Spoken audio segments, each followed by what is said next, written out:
Winston Churchill said the destiny of man is not measured by material computations. When great forces are on the move in the world, we learn we're spirits, not animals. And he said there's something going on in time and space and beyond time and space, which, whether we like it or not, spells duty. You and I have a rendezvous with the professor! Wrestling.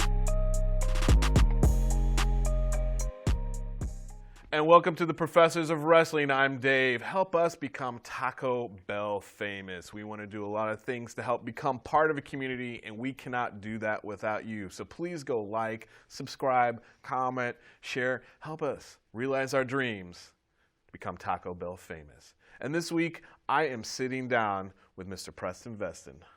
How are you doing, Preston? I'm doing good. Thank you for having me. Thank you for making the drive up here. Yeah, a little 3 hours and 20 minutes ain't too bad. No, it's worth it. It's weird when people talk about traveling. You're like, you went so far, but when you my comparisons are just stand-up comedy. Like, for a gig, you're going to do what you need to do to get to where you want to be. Could have been 9 hours South Carolina. I mean, I've drove it, done it. Or somewhere even up farther north, or even like if you go down to like down south to Florida, like getting to Miami, that's a good drive. Oh yeah. But anyway, we digress on here. We've got the question we like to ask everybody to start out with, and we know you're a super fan already, but those that don't know Preston Veston, what got you into wrestling? Continental. You know, my granny and my dad both went to the farm center. I mean, that's where I grew up. You know, I grew up in Slocum, Alabama, which is right up the road. But everybody went to Dothan. You know, that's where the attraction was. And my granny took me all the time. The Fullers, the Armstrongs. You name it. I mean, we used to go watch them, and when I got older, I knew that's what I wanted to be. So, who was your favorite in that continent, in that territory? Honestly, I'd have to say Bob, and the reason I say that is because he was always like the older father figure that I seen in the wrestling, and the fans, like, I didn't understand at the time, but the fans had an attraction to him. Like what I didn't know now because I was younger. I was 14 at the time. Right. But I remember Bob used to, their locker room would be like right there, and then you had the entranceway and all that, and you could hear and see. And I would always stand there, and I would see Bob and stuff, Wild Cool Willie, William, I can't remember his name right off the top of my head. Cooley, sorry. Yep. But yeah, just different things like that, you know, watching it, and the South wrestling, you know, because I didn't know what anything else was. We didn't have the social media that we have now. I mean, the territories were very insular. Yes. Unless you got like the magazines or the dirt sheets back then. And I was that guy, you know, basketball practice. I'd rather be looking at my WWF magazine than out there playing basketball. I knew what I wanted and what I wanted to do. So what is it you were talking about earlier about, like, you didn't understand why, like, what Bob's charisma was? Well, their gimmick. But I mean, it has to do with charisma. There's something that gets drawn into it. You know, being like, you know, young, like 14, 15 years old. What do you think fans don't get or understand when it comes to wrestling? My personal opinion on that, I would say the dedication, hard work, what they go through. But at 14 years old, I didn't know that. At 14 years old, I knew that everybody liked this guy, Bob. And he made me feel like I said, he made me feel like he was my father. Like, my dad was there with me, but when he talked, his presence, you know, he was that guy that was just like my dad. So somebody you could relate to. Relate to, yes. Which was a lot of them Continental wrestlers. I think that's why they did so good in Dothan, is because it's that southern atmosphere. You know, you take all that. You think you're going to wrestle, you think you're part of it because you're like, he looks like what I do. He's like, average Joe, just little things like that. Do you think subconsciously that's what draws fans to a lot of these smaller promotions? It's almost like it's a community. I want to say family, but it's much more of a community. It is. It's a community. It's a different way they can express themselves. It's like it's that one time a week. I'm not a professor, and I can say, within reason, I can heckle and not worry about getting blowback.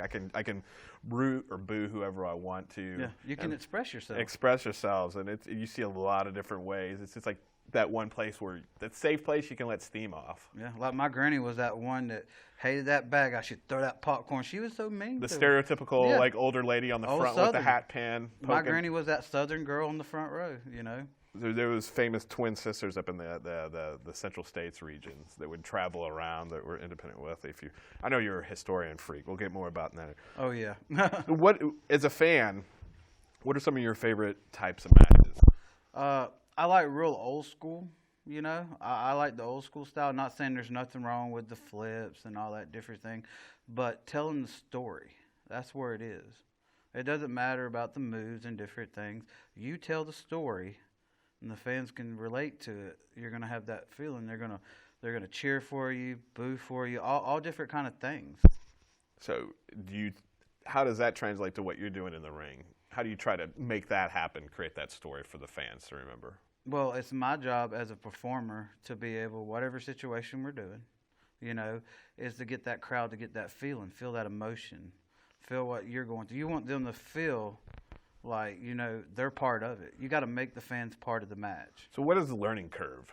A learning curve, when it comes to do that, because you see a lot of like younger guys just out of school coming into it, and I get it. You want to leave that impression. Oh yeah. And you want to make your mark, and you want people to remember your name, and you want to be one of those people that come to the show for. You want to be money. Yeah. So to speak. You want to be the draw. But what was the change to where you're like, oh shoot, I need to really focus on not only the technical aspects of it and the high flying aspects of it, but the story. Well, you got to have a mindset when you go into this, just because different things call for different things for storylines and different things. But my main thing is everything's learning. If you quit learning, this is what it's like. If you're in the business, you're always learning. If you come up to me next week and tell me you didn't learn something last week, then you don't need to be in the business, because this is a learning process. Like I said, I've been in it since '06, and every time I'm in a match, every situation I've learned something from it. I learned something from every show, every event that we do, everything you learn. Once you quit learning, you need to walk away. I think that's with everything though too. Yeah, that's in life in general. I mean, that's no different with wrestling. So as a fan, let's do this, let's split this up in two ways. What's your most memorable, and sitting in Continental, or just as a fan in general, what is one of the most memorable matches you've ever seen? Well, I've seen, I wasn't there. Can I go with that? We got last. Okay, 1986, Bullet Bob versus Jerry Stubbs, mask for mask. You know, I was just being born at that time. Right. But Jerry Stubbs and Bullet Bob's feud, I didn't know what it was at the time, but that right there, in Continental Wrestling, was one of the biggest things going. And when Bob beat him, it was mind-blowing. That's the match when somebody asked me, how do I want to get in the business, what made that signify me, it was that match. On the flip side to that, what is the most memorable match you've ever been in? I've ever been in? That's a very good one, because I've been in a lot of good ones, you know. I'm going to have to throw some names out there, because I've been in the ring with good guys like Tony Storm. I know he wants to be called Storm, but he'll always be called Tony Storm to me. I've known him from a long time. Effie, you know. So any match that I was with them, and I've been in a lot of matches with the Punks, you know. Any match I've been in with them, they make you step your game up. And I'd have to say pretty much any tags match I've ever done against, you know, Tony, even one-on-ones, any of that, you know, they make you step your game up. I get why you like the mask for mask with, you know, the Bullet Bob and that. So because when we first got to know you, Dorian and I, you're just always like, hey, did you know this? You're a walking encyclopedia, a Wikipedia, a wiki, we'll just say, of history. And there's a lot of people that are interested in wrestling and people get into it, but not everybody's as interested in the history as somebody of a lot of the wrestlers we've met. Why? What gravitates you to be that walking wiki? Well, this is what happened. Like I said, I've been in the wrestling business since '06. I've always been like wondered how we get to where we are, or what we did and stuff. And I finally went to the Gulf Coast Wrestling Union, and I'm talking about they have the history of history. And I just started looking and reading, and I realized all the stuff I missed out on. And I like it. I like history. I wasn't even a big fan of history in school, but when it comes to wrestling history, I love it. I love reading about it. I love hearing about stuff I've never heard of. I mean, I've never heard of everything. I see stuff, learn stuff all the time. Right. But I like it. I mean, that's a big part of it. I love wrestling, and I just love the history, because if it wasn't for the history, there wouldn't have been a future. Just being such a historian or an absorber of all this history, what's some of the biggest changes you've noticed at the independent level? The independent level from then till now? Yeah. Just the way the wrestling has evolved. Because, at one time wrestling was at the territory stage of the peaks of just different things. But now, it's more like social media, I would say. But that's the difference between then and now. Is like we have so much social media. But that's what I'd have to say the difference between indies is now. Because when I started, all you had was AOL or chat. MySpace and stuff like that. Yeah, I was right before MySpace. Then Okay. we went into MySpace. You know what I'm saying? So I would have to say about that period when the social media started coming into it, that's when the change. And that's when you got to change with it. Do you feel like there's almost a bit of revival of the territories with all these small promotions going on? I mean, just around here within where we live in Valdosta, in the 2 hours, there's a lot of 5, 6, 7 promotions, even up to Macon. So if we expand up even farther, there's another 2 that go up to Athens and Yeah, I Macon. mean, it's not like it used to be mainstream. Right. But you still got your little territories, you know what I'm saying? You got GWE, you got SWA, you got Sunbelt. You got a little of everything you can go to, and they're not all on the same weekends. Maybe one week you want to hop over to Ashburn, maybe one week you want to hop over to Pavo or on up to Moultrie or wherever they're having an event. But you're right. But it isn't like it was back in the day, because back in the day, it was like more like you couldn't watch it on Facebook. Right.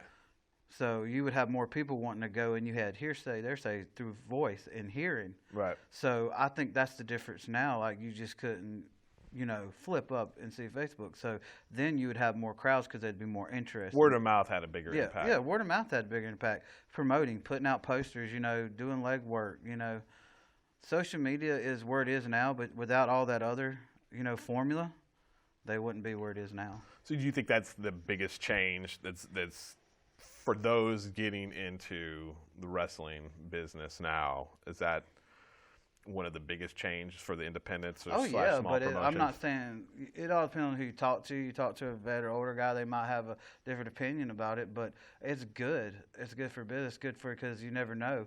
Somebody might be able to see something at this small indie show, maybe want to bring you up that they wouldn't be able to because it used to be VHSs and showing up. Right. Now they don't even have to leave their office to see what could be the next big talent. What do you think of some of the big changes going to happen due to COVID, coronavirus? That's what I have to say on that is simple fact is we don't know yet. But the 6 foot difference. Until you have that first show and we get that rhythm going, you really don't know. With that, I mean, we talked about the social media. Is that the biggest adjustments? And I don't mean to kind of rehash that, but it's like the biggest adjustments because you were just mentioning the AOL, and you hear a lot of like old school guys versus like the new people coming up, and I see the differences between the people that have been. And you do, and you can also see that one performer that can do both. Right. And that's a good quality. But social media has changed the times, but. Me personally, I think it's a good thing. Like people can get noticed. Different organizations contact me all the time. For just different things. It's an easier way than it was back in the day. I think it's just different. I'm going to agree to disagree with you on that because, I mean, word of mouth can really still has a little bit of – I think it has the biggest pull when it comes to booking. If you're in any type of industry, your reputation will carry you no matter how, like, good your social media game is. If you're a person nobody wants to be around, you're still busy looking for bookings on that. That doesn't change. So – What are some of the things you differentiate you with your social media game that makes your stuff pop so much online? Just the interaction of, because it's no different than being at the show with the fans, because the fans could talk to you through social media. I think it's the fan contact that you can have, promoting yourself, getting your merchandise out there and stuff. It's easier through social media because you'll get a lot of comments. People will talk back and forth and different things. You didn't have that communication, say, in the 70s and 80s. Do you think some of the mystique is lost then? Yes, but there's always going to be that twist. The twist is what gets the fans. How hard is it to stay in kayfabe then? It's very hard sometimes. Sometimes you got to walk that fine line of what's reality and what's not reality, and that's the same for the fan too. So you just got to separate the difference. What advice would you give somebody if a young person wants to get into the wrestling business? What is some advice you would give? I would say if you don't want to go to a professional school, and I recommend you come around to some of these indies, pay your dues. Maybe try it out. Maybe if you do it this way, you might know it's for you. Because some people go and pay these high dollars for these schools, and then they'll get there and waste $1,500. So if I was like I did, I went through Hartford. I was coming back from West Alabama. I had a bunch of friends that went to school up there. And I was coming back down. I saw a sign for Lower Alabama Wrestling. And I was like, well, I want to see what this is about. So I drove up there every day until I saw what days they were training. And I went in there and I told them what I want to do. I'm a first generation myself, because I can relate to the hardness of trying to get in the business. Because if you're a second generation, third generation, I'm not saying it's a cakewalk for you, but it's easier for you to get in the business than it is a first generation. So what I would honestly say to that is show up, show that you want to do it, Or, if you want to go to this big fancy school and try it, I mean, there's good schools out there. Jay Lethal, Tampa Pro Wrestling is one of the best schools out there. If you really want to learn something, that's one of the places to go. And they're not a bad price. I'm not saying every school is going to be expensive, but you got to find either the right school for you or the right group for you. I think too, if you're going to go to a school, you got to make that sacrifice. Like you have to go to it, whether you go to some other place around the country, but you're going to have to move there. You got to be able to pick up and move, change your whole life, change your diet, change everything. Your whole world changes. When going through and coming up in the business, what's some of the worst advice you have ever received? Oh, let's see that because you don't want to be too mean about something. I totally understand it. I know we tend to be very positive, but I have been given bad advice. What I would say is to that, because I don't want to single out anybody. We're not asking that. You take the good with the bad. You'll hear that saying in this business. So you take because if somebody takes the time to tell you something, I mean, they're trying. I'm not saying that might be the best information, but you never know until you learn. We go back to what you were saying. We're learning in this business. That's part of learning. You're going to get good advice, bad advice. That comes with it. It's what you do with it is what makes you. So the flip side on that, what's some of the best advice you've gotten? I got a bunch of them because, like I said, I've been lucky enough to be around some good people. But some good advice is, you can plan a show, you can do all that all you want, things are going to happen. But when that person takes you to the side and they say, hey, you need to get in the game, I'm going to say that the person for me was Tony. I mean, one of our Night of Champions. We had an incident, very first match, and it kind of messes with your head. And he could tell that there's something wrong with me. He took me to the side outside, and he's like, can you do this? And I was like, I don't know. He said, I know you can. Get your head in the game. Get out there. Do what we do best. And that's what I did. So that's one of the best advice I've ever got, which, like I said, I've been around a lot of good guys. And that night, I actually got knocked out.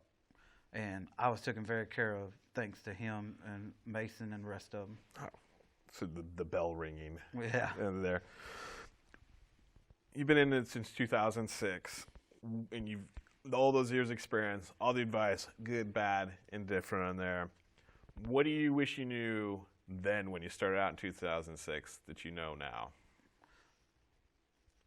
What I know now? Yeah. I would honestly have to say that I wouldn't be so, I wouldn't have an ego. Like, I'm not saying I had an ego when I was younger, but when you're younger, you want to be in WWE. That's what everybody wants to do. That's you. But once you get in a business and you learn it and you respect it and it respects you back, that's when the ball gets rolling. So that's what I'd have to say to that. I think a lot of people see that because that is the top shelf. It's one of the top shelves now. But I mean, promotions come and go, but they don't know what goes on behind the scenes. Yeah. I would say how the sausage is made. Yeah. And you may want it, but you may not thrive or grow as a talent. Yep. You may do better in another promotion or just staying on the independents. Or you just be that guy that helps other people,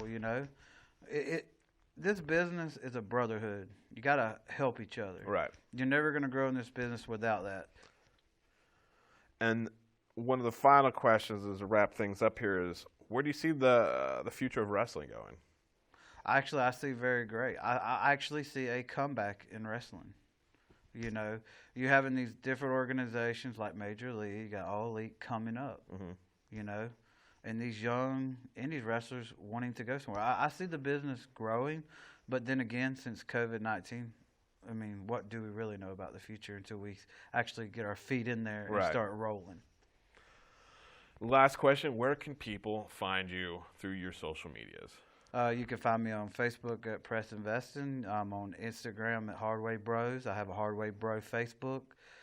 Feel free. You can see all the upcoming events and stuff that we're going to do. And excellent. Well, thanks for taking the time. And please feel free to comment, share, like, and be part of the community. That's what we're trying to do here at the Professors of Wrestling, and help us become Taco Bell famous. I'm Dave. Thanks a lot, and have a good day.